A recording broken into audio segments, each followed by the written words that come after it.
Revenge on my mother-in-law who decided she would wear the exact same dress as me to my wedding. I was looking at my wedding photos today and thought this community would appreciate my success. It's a bit long with all the background, so go make a cuppa and settle in. My mother-in-law hated me from the moment we met. Think evangelical Catholic meets goth atheist. I moved in with her son and had a baby without getting married, and she truly believed I was the devil incarnate sent to draw her baby boy into the depths of hell. There followed years of petty microaggressions, a constant barrage of manipulation and guilt-tripping, and doing things like offering to watch the kids then pulling out half hour before, or buying the kids a puppy when we expressly said no and then blaming us when she had to take the poor thing back. She pushed over my motorbike, turned up at my work, tried to rearrange the furniture in our house, and constantly talked about God and Jesus in front of the kids and told them they were going to hell because they weren't baptized. I went VLC and things were quiet for a while. I never cared about getting married. I felt weddings were a waste of money. I'd rather have a boat or a new motorbike, but it was important to hubby, so I agreed, on the condition that it was not a church wedding. Apart from the generally problematic nature of the church, I experienced religious trauma growing up and I wasn't prepared to compromise. Hubby agreed and we started planning. 2 days after we announced our engagement, to much wailing, gnashing of teeth and general dismay, a priest arrived on our doorstep. He had been sent by mother-in-law to schedule a date for our wedding and book us in for premarital counseling. I was very nice to him. After all, my issue was with the institution, not this poor guy, and thanked him for coming and told him we wouldn't be requiring any Catholic services for the wedding. He looked sad and expressed he was a bit nervous to let mother-in-law know. I offered him coffee and sympathy, and that was the start of an unlikely friendship. I was fairly annoyed by this stunt. I talked to my hubby, who at that time was so far in the fog that he couldn't see a hand in front of his face. He didn't see the big deal and asked me to just let it go. I thought about it for a day, then told him no. We had to address this immediately or it would escalate. I understood that he loved his mom and sisters, but that their obvious contempt for me was a problem. I don't like ultimatums, but by this point I'd been putting up with it for about 6 years. I laid it out. We address it now, or no wedding. It went about as well as you'd expect. We visited and hubby tried to talk to her about how inappropriate her actions were. She screamed at him and cried, and then his sisters started on us both. Standing there, watching my hubby's heart break, my filter broke.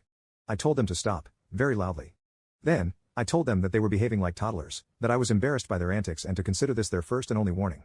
If they tried anything like that again, or treated us with anything other than kindness and respect, not only would I cancel the wedding, I would tell their priest and all their friends about their disgusting behavior.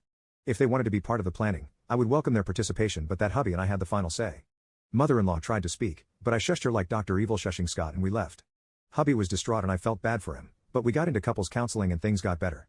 Meanwhile, mother-in-law and the sisters-in-law seemed to have taken things on board and were maintaining a frosty civility, although I was banned from their house because I was scary. Fast forward about 12 months. Time for dress shopping. I hated the idea of a wedding dress. I hate pale colors. I hate dressing up. I hate dresses. Just everything about. The idea made me want to fake a coma to get out of it, but I'd promised my own very religious mom and brother that we could do this together. So mom, mother-in-law, Sox 3, brother and his wife all traipsed along with me to marvel at the sight of me in a dress. And it wasn't a bad day. The in-laws behaved and I found a dress that I didn't hate as much as the others. I paid for it and we left. The next day, I got a call from the shop. Mother-in-law and the sister-in-laws had ordered themselves the exact same dress as me. I told hubby and he didn't really believe it. I laughed about it for a bit, went back to the shop and ordered a new dress. This one was dark purple with black trim. And then I had the idea. I don't have a lot of female friends.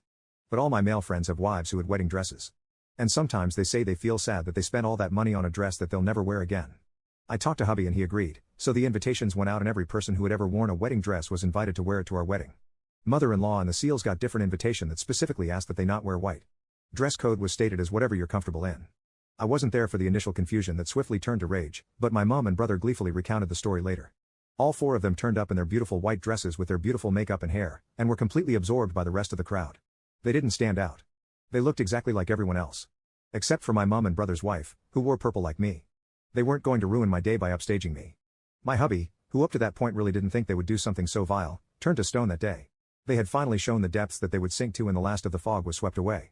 I turned up in the sidecar of a Harley. I did experiment with riding in the dress but it didn't end so well and the shop had to make a few emergency repairs the week before, and I walked down the aisle to the Imperial March by myself. My brother was my maid of honor and his wife was my hubby's best man. Remember the priest? Well, he wasn't allowed to officiate outside a church as a priest, so he was our MC. This was the icing on the cake, because I saw mother-in-law's face light up when she saw him. Until he introduced the marriage celebrant and handed her the microphone. We had a pagan handfasting, jumped over a broomstick and walked back down the aisle to Sweet Child of Mine while our 2 kids played air guitar and danced ahead of us. And ignored mother-in-law and the sister-in-laws when they tried to get them to go over there.